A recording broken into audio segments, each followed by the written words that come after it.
Ia mua na si i le viinga ma le whaatai, ma le whaamalo i le tapa au i le langi. Ina wam whatu sopa mai, au lia manuia le nei tō la fiafi, i le anga lei ma le alofa o le tua ia, lo tō soifua ma sio mātou bola. Ia e whaata alofa tuai, i le suafa manu malo o Yesu Keriso i lungo le nei, por kalama po le nei foi, ngata whailangi mo whai una tātou wheso tai, ia no roroa maro whaamalo longa i o tātou tangata, leo mwhai e un tātou whailoai, i le manuia o le tua, whaamalo so i fua maua, so i fua manuia, so i fua ngai au auna le tua, mo lātou wharitua, ia o woma au mea mai o le nei lava, por kalama,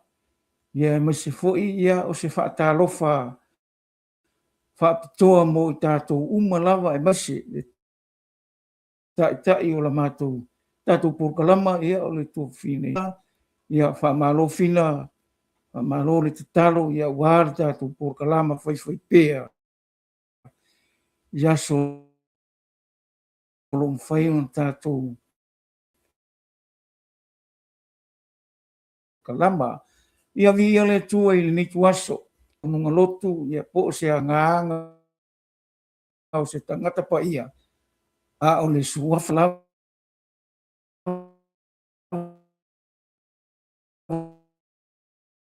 o Yesu Keriso.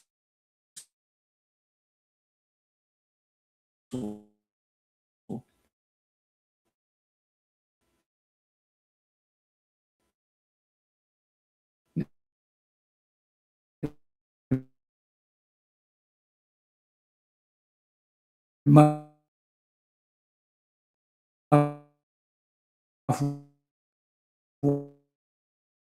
wanga o le ia mai se fo i tātou whetufai, ia le ngata whai langi o lo tātou o mafutai, ia ma tātou tala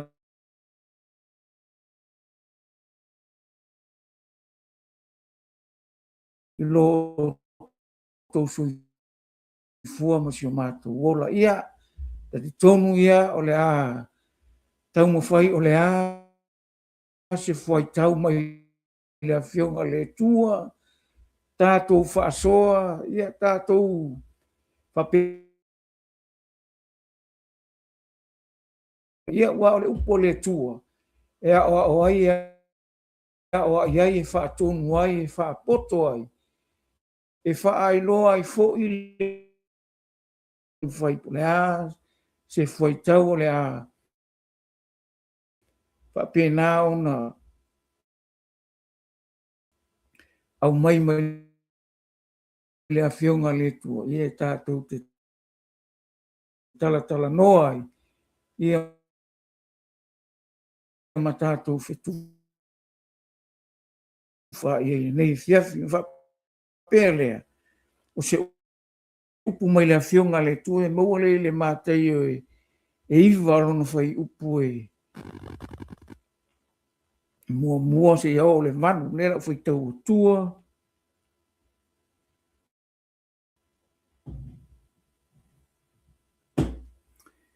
ia,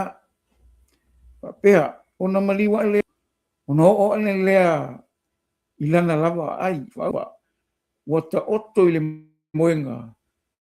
ona fie, ina whaaloto tele ia oi, ua whaamangaloina wanga sala, Pauta foi o whapeifo nisi o le autusi upu o lātou loto, ua upu le anga le nei tangata i le atua, ua sila fia Iesu o lātou manat natu, ona whapea tu le o ia.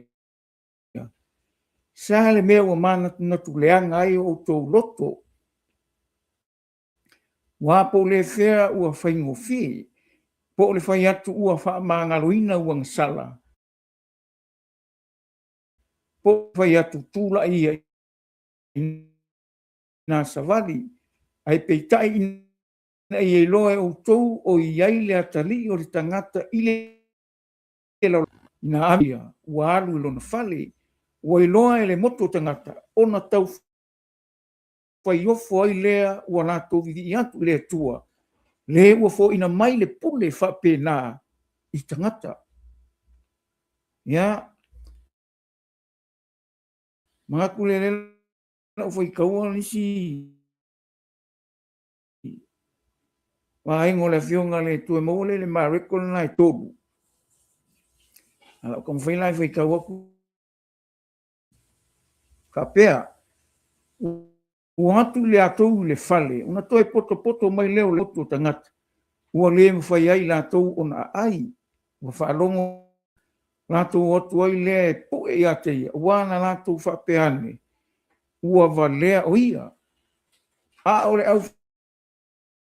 futusi upu e na o ifo mai na o ifo mai Yerusalema o faapeane i latou o ia te ia atu ia iā te i latou ona fetalai atu lea iā te i latou i faataoto e mafai faapefea satani ona lia o satani a fai foʻi e fevaevaeaʻi le mālō se mālō e lē mafai ona tumau le na mālō a fai foʻi e fevaevaeaʻi se aiga e lē mafai ona tumau o lē na aiga a fai foʻi e tetee atu satani ona lē mafai ai lea ona tumau o ia ae o'o i lona i uga i le aise na te mawhai ona ulu atu le fale o le tangata malosi ma vete ana mea se ia lua ino no tia le tangata malosi i le vete ai lona fale e moni te whai atu i ate utou e wha maanga loinga nga sala uma tangata a toa ma upuleanga uma la tu te upuleanga ai a le upuleanga i le nganga pa ia i lea le tū le tū lava ai peitai e te tau ia te ia le sala e whaavavau. Na ia whape atu, a wana la tō whai mai, o ia te ia le anganga leanga. Ia, o ke karikongu, wai eile, mau le whape mai eile lukana se fulu lua. I lau whai kaua kua, maa ia, whai mai, i lau kong whai, o se lafo se upu le atali o le tangata, e wha maanga loina lea, a o le upu leanga le anganga pa ia, e le wha maanga loina lea. Pea taitaina o tau siunak, como mali, fai pule, ua tau te pupole sa o tau itali atu, pe wha pa ia ia te o tau, i lea tu la, i lea lama i tu waso i upu te tau, ona fai atuai. Ia, ole tātou whaso e nei fiafi ole tāua i ole ngaruenga i Iesu na ia fiafi. Ole ngaruenga ato atoa, ma le ngaruenga maea e Iesu ie e a fia i ngase o mai le ngata o le mai supa a o mai ke mongi o mai o nganga leanga. O mai ena nga lue ai le nganga fai wavenga. A o mawawawna i le upunga le whapea mai ai Iesu i le au tusi upu au forsaio e la ko ke le kad ko fa mai o le fea. Kula ia ma ave lo moenga ua mamanga nga sala ua fa malolo nga ma lesi mea fai mo. O longa winga o le ke i fa malolo nga Iesu po le upu e fai ai le ngaluenga le li o le fa ola po le ke viso man malo o se upu le anga lea o se upu makua le kusai mal fina ngalo le tu. Ala fai mai. Wala ko upu le anga. Fa mai no ka kusi upu. Fa mai wa upu le anga ka ka ile aku ai o mai le matai o iwa ai o le mo fai aku Yesu o le mo umanga fai le ngaru o le bona vea i nga ka ufa malolo ua fa sa o to ina tangata ale fai me kala le ri o pule anga ka kale le aku o le mene le nga kupu le kaimi o Yesu langa kala inga malanga misiona i te tongolo na nu nga o le tatu fa so le fiafi ya no vai mai mangingo ala fiunga le tu ai fai le kali o ka ai fai ai Yesu o ame umma pa upuleanga e fa manga loinga ka ko asia o le nga wenga le atali o tangata na ye sau e fai na ye sau e fa manga lo fa malo le fai mai Yesu ku rai o fa manga lo nga sa ile ngia fiafi tatu fa tala noanga o meia le kupu ke lo nga ka la ko ke manga o ya Yesu o le fa ola la ko ke manga o ya Yesu o le o le ngaluenga faola Yesu ma le ngaluenga o to tu man malo ai kele mele ka ko ngoi kele mele ang ai kele me e se te na i ele afionga le tu maka maka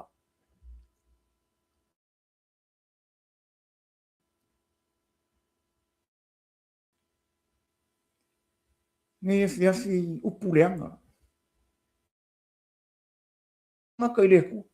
ai foi kau ile matai o lua vanu foi po suru foi mai Yesu o tu ina mai a te ule pule ile langi ma le lalo ia wa le fai mai ele ka melen ka ku foi kau le no foi kau ko me e so ma kai o nga iwa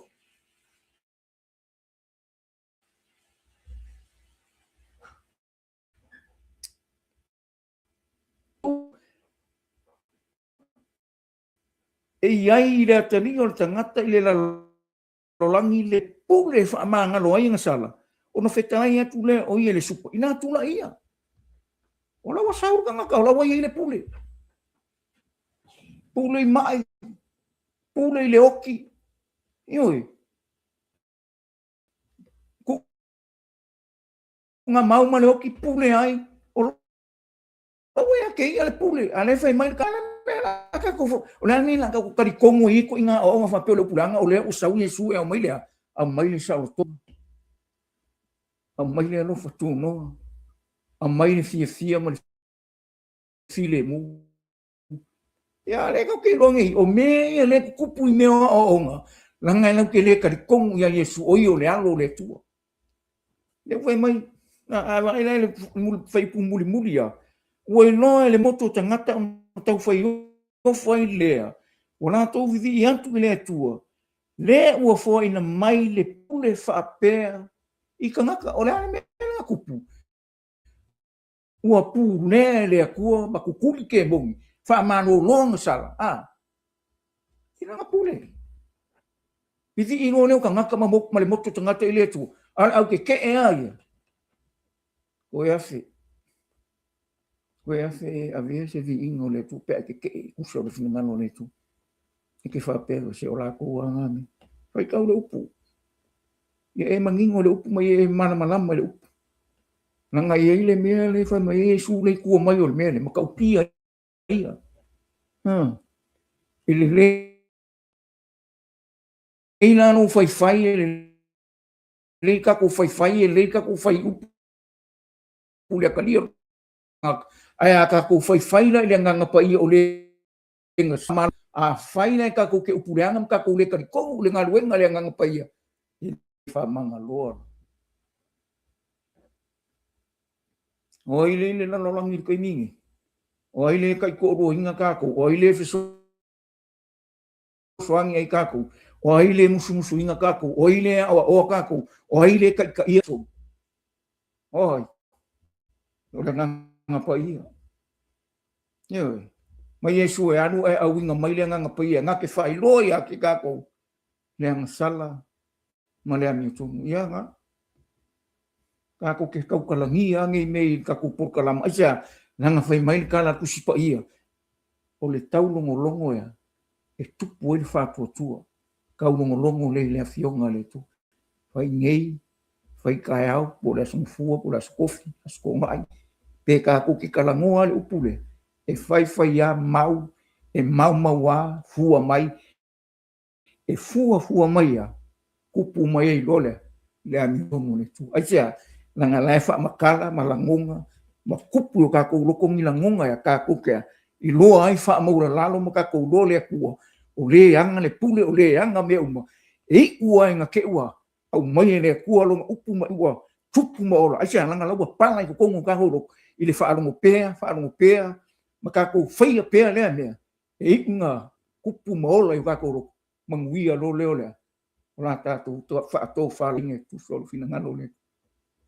E renga se kaimi, e renga se kasi se kaimi kau ke whalongolongo ai, e renga o a kaimi awangoa, o a kaimi kau ke maua, o a hoi temi kau ke hoi kapu inga, e ao ngā kaku whalongo i se au, e mai e le kua langa upu moa ai, mō kaku inga ia, a o i lea mi o tonu, whaatongu lea mi o tonu, whaapoto lea mi o tonu, ina ia, mausali, mautinoa, mātu, wā, kako role lei,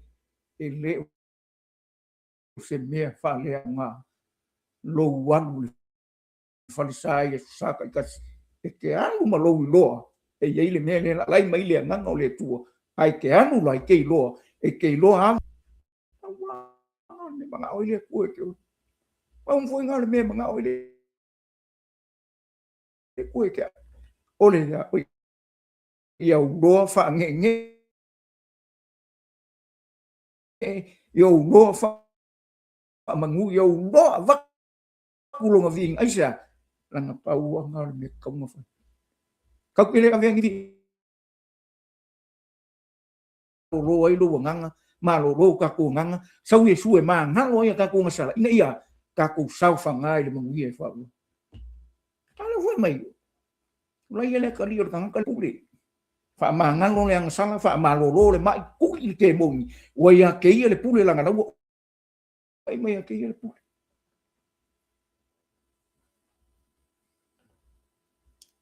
ni fia fil ka ko fa ka ngonga e fai anga ko pulenga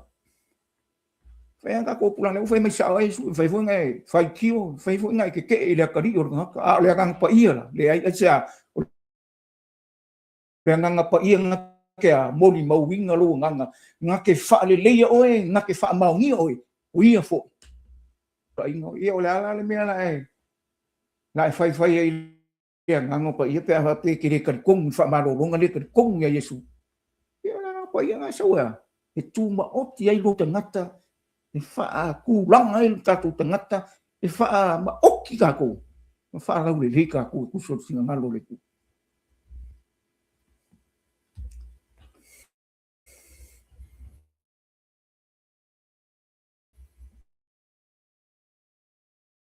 ni se me fa le nga ka ki nga or nga ka ya du aku kang sala aku kang le lo yang sala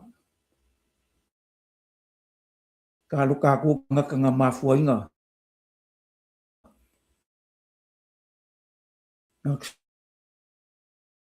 su sau e liu kingo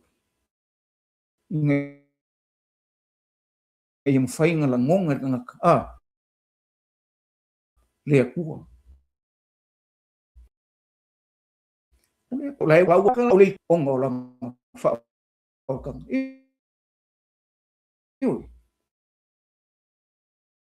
e kingo la ko yang nganga le fa tinui ne yesu lungo kalevalu pulenga kero kangaka ya anak tunga mai yesu lori no ko mang kuliang ngai ko loko na mi ko fai upo le kari o kangaka o se singa fai o singa na mi ko fai le kari o kangaka kusa mai o upuleanga ngi kangaka le ko o le ko o yesu o le tanan le yoang se furu vai upo ko se furu ma Yesu o i maua ma le tamā e tasi lau ai ba'u le atua le ala ua kaku lagoga i le alofo le atua e ala i le taulaga e ala i lona soifua ofoina e ala i lona toto mata e ala i lona tino manua e ala i le pane tuitui o fao i vai mo na ao e o isi oki e fai ngofianga ki ngale fanga so ale maliu eso pa so le ken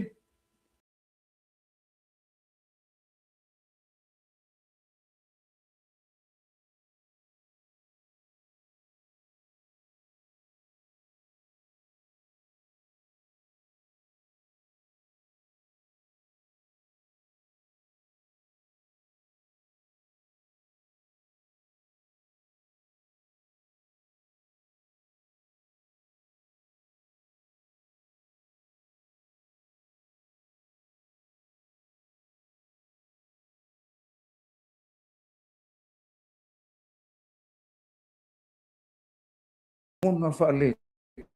tu o le ka ke ora le tino o le ka ke ora i me vai o ka ko mak a o le ka ko ki kau singo i me le o vai o ka ko mak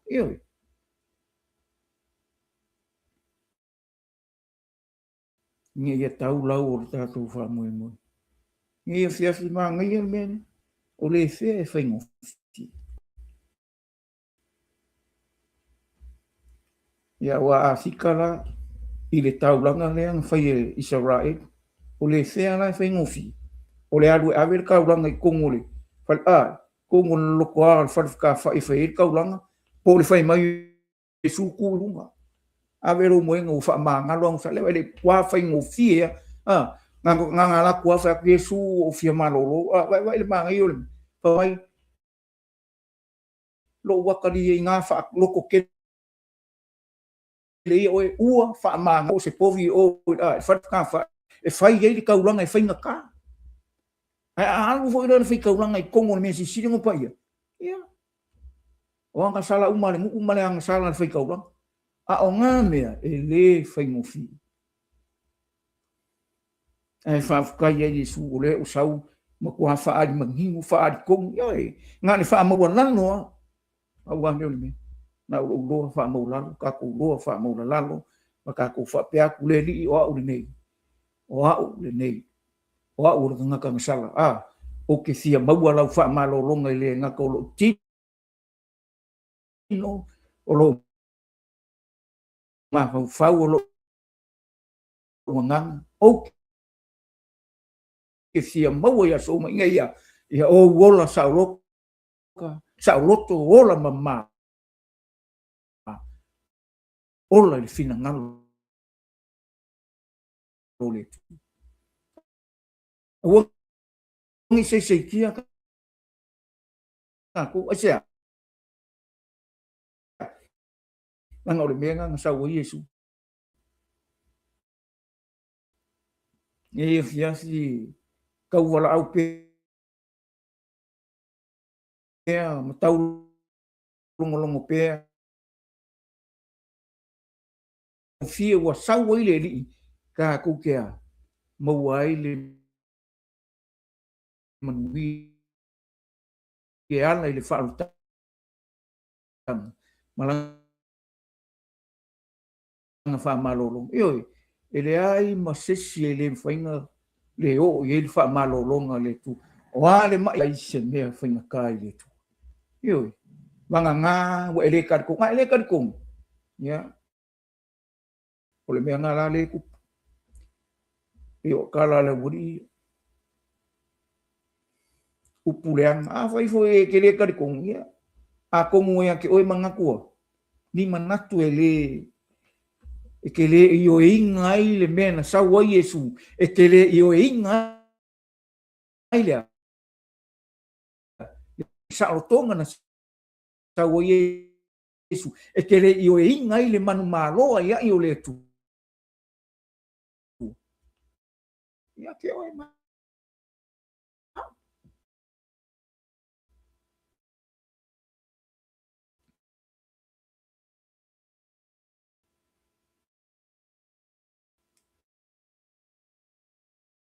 Ngā lo loko le ang sala o le ako inga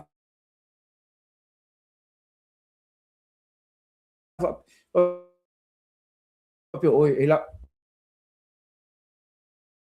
le alo ko inga ngasala ngai ao le tō toa Iesu ele o meo e ke ave le loko ngi e whape ke ave whai ngeu kauranga e ave whai e lea ni wha manga ro inga o ngasala le ai o louta di tonu o Iesu o ia o lo ua a mai ei le tua le tamai ia ne fiafi whai mai la le ta upu e tolu na o le tusia ma reko wha manga ro inga so le ua vavao Iesu i mga upu le iwa o le fea vavao ai mangaku ele karikong mangaku ele o le fea whaingofi la ua vavao pule la o kou a fea le me whaingofi pule la o kou poke o e whaikaurang pe ko ke oia i ke mongi lango la lanko kala ne whai i mga upu le tō mai o pele se pulo le whai Iesu le nganga o ke mongi le whamalo roi ma alena o maku e koe whai mai kala a Iesu i le mele ta upu le tōru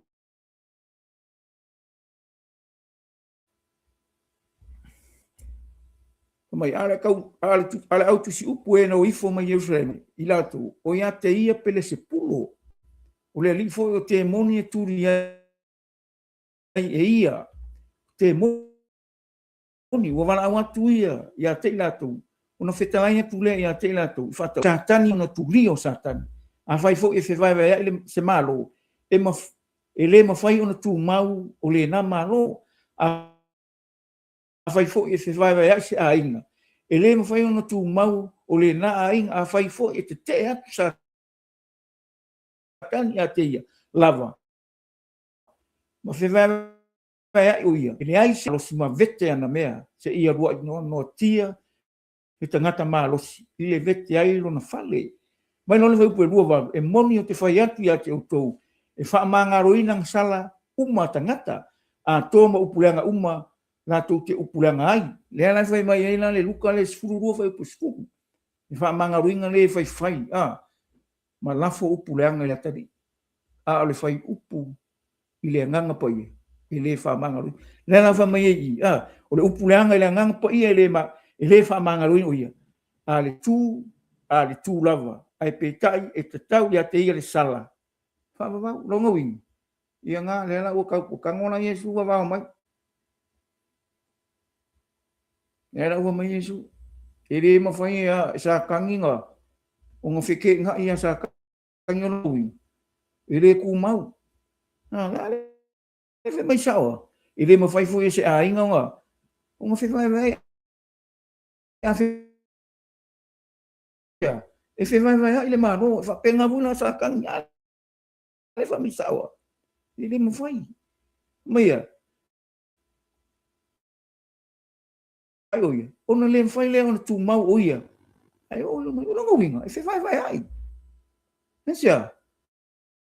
Ona ngana ku sa kangi e kuri sa kangi. E le mawhai. Ala u whai mai sa o Iesu. Lei le pule. Le akali o ranka. Whai lai ko ke upureanga le akali. Wa o mea ngā le kupu i whai tau i ngā ko whai lai ka ko ke upureanga le akali. E wha mamang. Whai ka ke le ko ke upureanga le anganga pai. E le mwhai la. E o le wha wau sana le. e fai mai sa o ni makayo nga iwa ma ngior nga mere fai mai elanga fo koe mangi elanga mangi elanga ole meo lai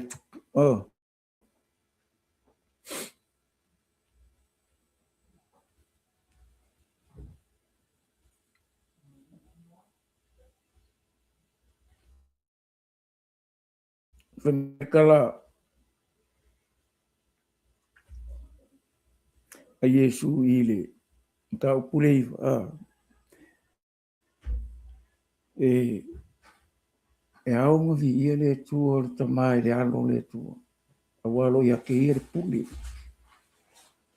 pule le o na tansala ia wha malolo ina lo na ngana o le mipi kusilia le o vave kusilia yung kau o soi fuanga tanga ia e malolo lo ngana ia manga lo inga ia e lo le tau o le fio mai o le upu mai le se upu atu faso o tala Yesu a mangalo ni fai la ngaruenga nga Yesu ai a fai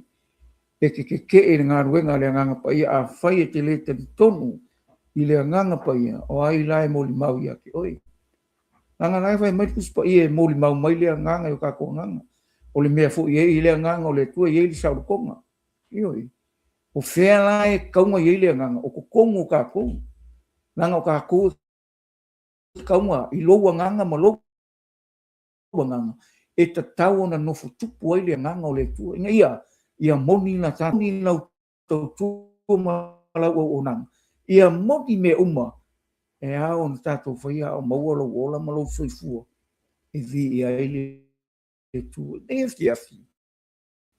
e ka u ke lele na wenga le nganga pa ia ni ne au no ma le nganga pa ia ko komu se e kalesia au no ma le nganga pa ia le tu i tongo tangata tapuai ma tangata o le ekalesia e mai se le upa ia e fa fe nga ka ko fri e finga ngado le ku ele ole malo si ele ole fita ole nganga ole ku ole menga ka ku ke mo o mi ai le nganga pa ia sa nganga ole sa ole nganga pa ia so soangi lo le la vakia ma lo le mana malama a ole nganga pa ia nga ke fa mani no me umor ka ku suifonga inga ia tau tonu ma ia tau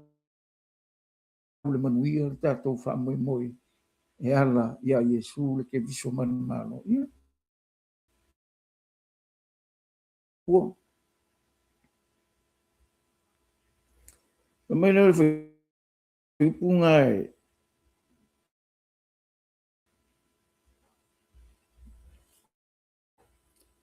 e kors furuiva le foi kaua ko sifa i tau le manga ia foi pango ta u fa tau ina ua upuleanga o ia te ia fa pe mai a fa ai o ke viso ina fa ola ia o ia te a to mai ma uni a ua tani atu le tasi ua vau ia te u fa pe te le mata e le tua ina ua tatu sala fatas ua tonu lawa na ta sala wa mo tu tawia mai ta ua tusa ma mena ta fai a o ia le se me le tusa na fai ia o na fai mai le o ia Yesu le li e mana tua mai pe fio mai lo malo ona fetala ia tu no Yesu ia te ia e moni o te fai ati ia te le so tate fata sei ma o il proteso ma ka we ile ku boka lo fa mai kene ma ka we inga wa ka ku sala fakas o lai no el ka le e mongi le sala ila u e mongi le mele la o ina u ile oki lungo sa tau a o ia le se me asala na kangono le ngone va fa mai wa kongu na marka sala ua ka wia mai ka ua men ka faia ua fai mai o ia Yesu le li mana tua mai pe fio lo malo lo fai mai ile se me sala lo ngo o lana tau tinonga malonga i loa le li o le kua Lai no le li ngaka le o Yesu le kua. O lai no na le se li o Yesu le kua. Alai manga o fai se mea. Se va venga por ase mea. E fai lo ai o Yesu le alo le kua. I lungo sa ka o malai manga ko o lai e manga ko o le ai. Le la anu Yesu e prove fa maungia. O i o le kupu. Le la anu Yesu e anu lungo sa ka o maliu kangumia ko e ku. E anu e ka waku le lalo langi o i o le kupu. Nanga o kupu mai e kupu ai. E o mano ke me ka ai le longo ko poki wala au mai tu o mano ele fai ka uri ngi so ko pe o Yesu ka u ale o pule anga le le o le manga o e fai e Yesu se me ka utia i lungo sa tu ale ma ngai ala ka tingo nga se rile the last minute last time o ko e manga o ku wa la sa o le me na ka ka lai la sa o fu ka nga ka ka la ngoi i lunga ko e kai ni na fo mai Yesu e le ye man tu mai mai roa mo le se kai ni wa me ka ko fa penga ka ko singanga lo le se kai ni ala fa ia singanga fa mai le fo mai ko wo wa so ala si ngawa ile i lo fa mo wala le ko le lo fa le ko ai ha ma ngalo mai ma nga ku mai au nga kang sa yes wa le ke le nga ka nga e fa ye fo mai ia o lo ko nga le o uma le malo si ya la ka mo fa ia pe o le ka mo fa ia a mo fa mai lo le fo mai o la nga ke lo la nga winga le fa lu chi ya lo i mo le ke le si nga ka e chance le fin nga le ai a o me anu ka ku kai ni a uma lo te ni ma lo kai ni wa mai le ku ke soi fu mai ora fai lo lo fu ke se a me uma i le va Yesu e o lo e ku le va o a uma le tu Yesu e fa ma ngalo mai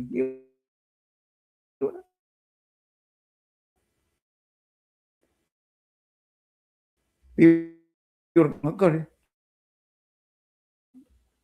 cắt đi mấy cắt đi mà lại một chỉ nổ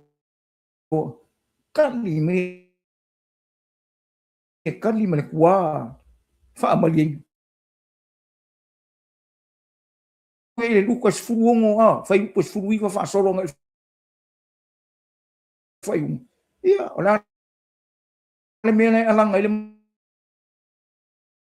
mau la amo alo fa mai pela amo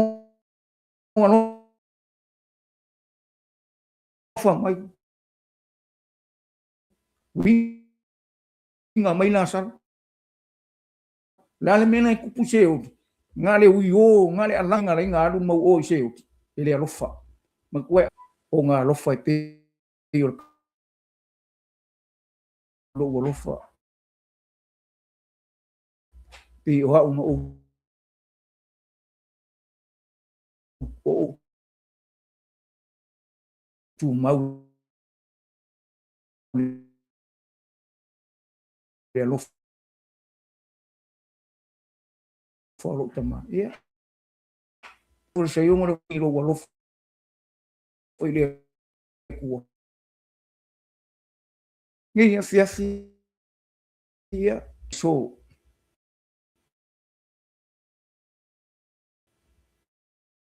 this is the way o le aso ngi ia e kala hu ia fia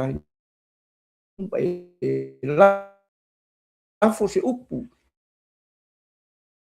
ile nga wenga mana le ngang sorry ele ai so mo fo tau sa maanga ele ai oi le no fo inga o tu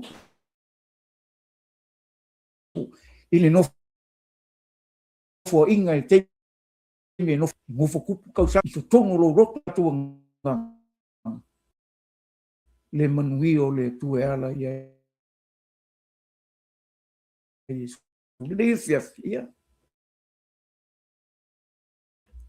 ka ko fa sorga e va fo le sika ngaka upulanga yo ka ngaka o ka se ma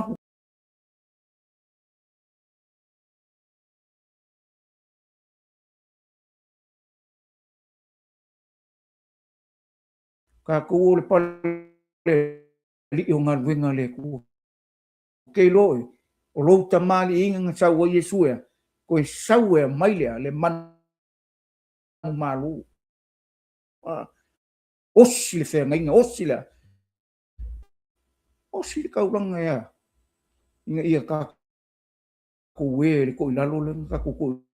a ua mai le tuolo ngalo nga ia tatu man malo ia le man malo ia inga ka ko pale li ai se inga le tu ka ko ke respect nga le tu ya la lo na fina ngalo ai se langa ka ko au kanga ka au le tu ile ngaka ka ke ngalue langa ngaluenga ile tino le ai ka ko ke ngalue fo ile aso sama le aso le kauinga o fa mangianga le tu ya ke ka ko ya ka ko fa pale le tu langa ka ko o le pale li o ngalu fa pale le ke loa fa mo lalo e ke loa ava e ke loa matau e ke loa ka ko va a no mo foi ma le tu asia o la ku yesu ke ni o la ku le ku ka makau io ku ya fa tu ina ka ko fa ku ina ka ko inga ia ka ko yai lo malo ia ka ko yai le man wi e fa wa pe una tatu fa so ile sto nai mama ko poka la mai no se me fa mo fie o se me na tatu tata noi ma ia ma fa una tatu ngalu ine o tatu lo le me o la fika lai mai yesu ia le upungia upuleanga ia kaao ia le tatu sauni tatu ke atu tapua i fa ne ele tu ia o nge ia la ku se upuleanga o fo ngi fa longo ka ngaka se me e laku yo ka ko ia ka ko lo va ko upu le ngaka fa malosi le ngaka fa a upenga inga le si uso le ngaka ke a vatu yesu ia fa la e au le si uso ina ia fa manu ina tu sol fina ngalo le tu ro kon fai no ile o la langi ia ko le me le nga a ka ko uma ko ka ko o le fa ko anga le ko ka ko anga au a iwe ka ko mo le fa to anga o uma ona tape na ina le tua mo lo to fa ma lo si fo na ma fa sorna nei por kalama ia ile anga le o le tua sa minga ta ao ia se fu tatu ma matina ma tu e o ma u le nei fa talo noanga tatu fetufa e tu so le upole tu ia fa miat foi ta e por kalama tu fina ia fina ia ang lele tu ni fiafi so portato vola taao ia tatu filoi mota po ina ile tua taao. Jesus is the answer for the world today. Above him there's no other. Jesus is the way. Jesus is